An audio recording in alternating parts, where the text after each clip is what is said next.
Hello friends, welcome to বাংলার aspirant YouTube channel. অবশেষে আমাদের গতকালের যে শুনানি ইডব্লিউএস সংক্রান্ত মামলা 2877 অফ 2026, তো এই মামলার যে অর্ডার কপিটা সেটা এসছে গতকাল। আমি অর্ডার কপি ছাড়াই একটা ভিডিও বানিয়েছিলাম। দেখি অর্ডার কপিতে অ্যাকচুয়ালি কী লেখা আছে। Report directed to B field and circulated wide order dated March 11, 2026 has not been filled till today। তাহলে কি বলা হচ্ছে যে 11 মার্চ তারিখে যে আদেশ দেওয়া হয়েছিল একটা রিপোর্ট পেশ করার জন্য, সেটা এখনো পর্যন্ত দেওয়া হয়নি। এটাই হচ্ছে তার মূল বিষয়বস্তু। এরপরে কি বলছে, এরপরে রেসপন্ডেন্টদের সময় দেওয়া হচ্ছে এই রিপোর্টটা ফাইল করার জন্য by the way of affidavit, একটা হলফনামার আকারে। কবে? 8ই মে 2026-এ। তাহলে রিপোর্টটা কবে দেওয়া হচ্ছে? 8ই মে 2026-এ রিপোর্ট এফিডেভিটের আকারে জমা দেওয়ার কথা বলা হয়েছে। 2 নম্বর পয়েন্টে আসে, দি report shall specifically indicate the number of candidates who submitted the EWS certificate for the period 2022-2024 and the candidates who relied upon EWS certificate after the year 2023-24। তো এই রিপোর্টে স্পেসিফিক্যালি কি চাওয়া হচ্ছে? দুটো নাম্বার চাওয়া হচ্ছে। কি নাম্বার চাওয়া হচ্ছে? বলছে একটা 2023-24-এর যাদের সার্টিফিকেট আছে সেই ক্যান্ডিডেটটা কত, আর যাদের 2023-24-এর পরের সার্টিফিকেট নেওয়া হয়েছে সেই ক্যান্ডিডেটটা কত আছে। গেল, বোঝা গেল। বলা হচ্ছে release the matter on 18th May 2026। তাহলে এই শুনানিটা আবার পরবর্তী কবে হচ্ছে? 18ই মে 2026-এ। তারপরে কি বলছে যে it will be open for the petitioner to file exception to the same prior to the adjourn date. তো এটা কি বলতে চাইছে? এটা বলতে চাইছে যে এই মুলতুবির আগে এই বিষয়ে আবেদনকারীদের একটা এক্সেপশন ফাইল করার সুযোগ থাকবে বা আপত্তি জানানোর সুযোগ থাকবে। তারপরে কি বলা হচ্ছে, none appears in support of application CAN file করা হয়েছিল, ক্যান নাম্বার 1 2026।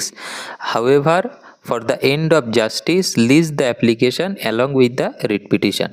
তো এটার মানে কি, যে ক্যান ফাইল করা হয়েছে তাদের সমর্থনে কেউ উপস্থিত ছিল না, তো এই মামলার নিষ্পত্তির জন্য ওই অ্যাপ্লিকেশানটা এই রিট পিটিশনের সাথে ফাইল করা হবে, যেটা এর সাথেই রাখা হবে along with the writ petition. আর সবশেষে যে বক্তব্যটা দেওয়া হয়েছে, এই যে 6 নম্বর পয়েন্টটা যেটা আমরা শুনানিতেও দেখেছি, সেটা কি বলা হয়েছে, any steps taken by the responded in the recruitment process shall abide by the result of this writ petition. তো এটার মানে কি? এটার মানে হচ্ছে এই যে নিয়োগ প্রক্রিয়ায়, এই নিয়োগ প্রক্রিয়ায় রেসপন্ডেন্টের দ্বারা, রেসপন্ডেন্ট এখানে কে? রেসপন্ডেন্ট হচ্ছে এখানে পিআরবি। তো পিআরবি।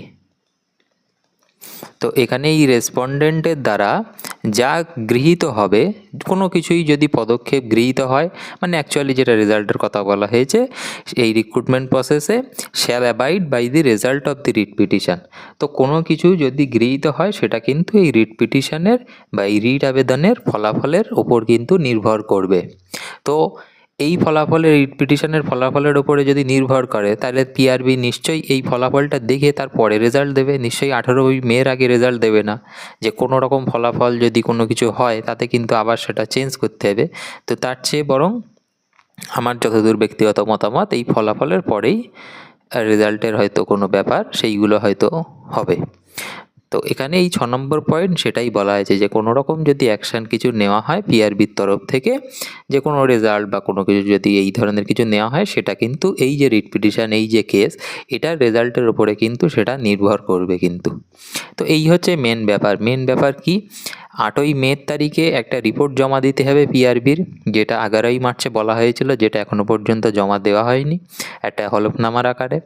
2 নম্বর কি, সেই রিপোর্টে দুটো নাম্বার চাওয়া হয়েছে, একটা হচ্ছে 2023-24-এর সার্টিফিকেট যাদের আছে সেই ক্যান্ডিডেট কত, আর তাদের পরের সার্টিফিকেট যাদের আছে সেই ক্যান্ডিডেট কত, দুটো number. Release the matter on 18th May, পরবর্তী শুনানি 18ই মেতে।